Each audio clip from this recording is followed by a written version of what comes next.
एक डाकू था जो लूटपाट करता था। एक बार एक गांव से धन लूटकर वो भाग रहा था कि घोड़े पर से गिरकर घायल हो गया। उसने देखा पास में ही एक साधु की कुटिया है। धन को जमीन में गाड़कर वो साधु की कुटिया में चला गया।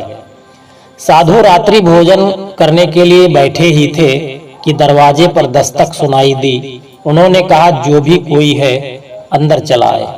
डाकू अंदर चला गया तो साधु ने उसे बैठने के लिए आसन दिया और पहले उसके समक्ष पहुंचकर भोजन परोसा, फिर स्वयं भोजन किया।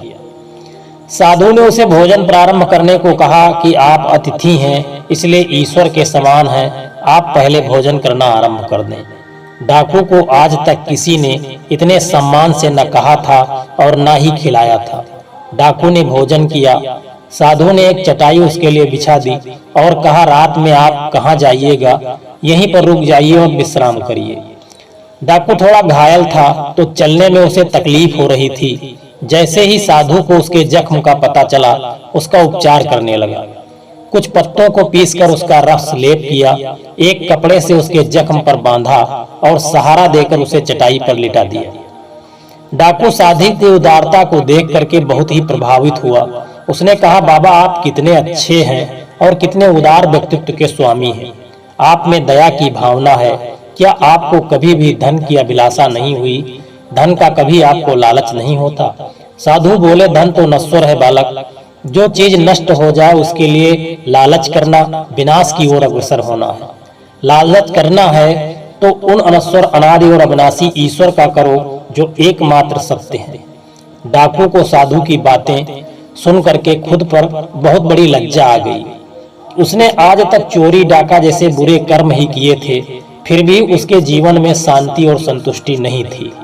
डाकू अपने सारे अपराधों की क्षमा साधु से मांगते हुए उनके चरणों पर गिर पड़ा। साधु को अपनी सारी सच्चाई बता दी और कहा, मैं आपकी उदारता से बहुत ही लज्जित हूँ।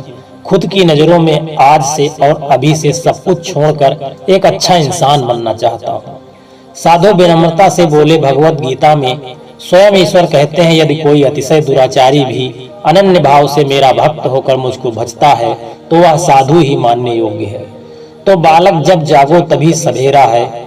महाकवि तुलसीदास जी सुसंगति का महत्व का बखान करते हुए कहते हैं कि साधु अर्थात भले एवं सच्चे लोगों की अति अल्प संगत भी हमारे जीवन से कई प्रकार के बुरे कर्मों और पापों को हर लेती है।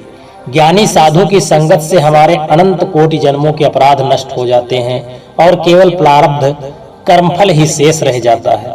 जैसे एक अच्छी उपजाऊ मिट्टी में एक कुशल फसल होती है, ठीक वैसे ही साधु संत का संग पाकर मनुष्य की सद्वृत्तियां लहलहा उठती हैं। दोस्तों, यह कहानी आपको कैसी लगी कमेंट करके जरूर बताना। वीडियो को लाइक करके जाना और चैनल को सब्सक्राइब कर लेना। जय श्री कृष्णा। राधे राधे।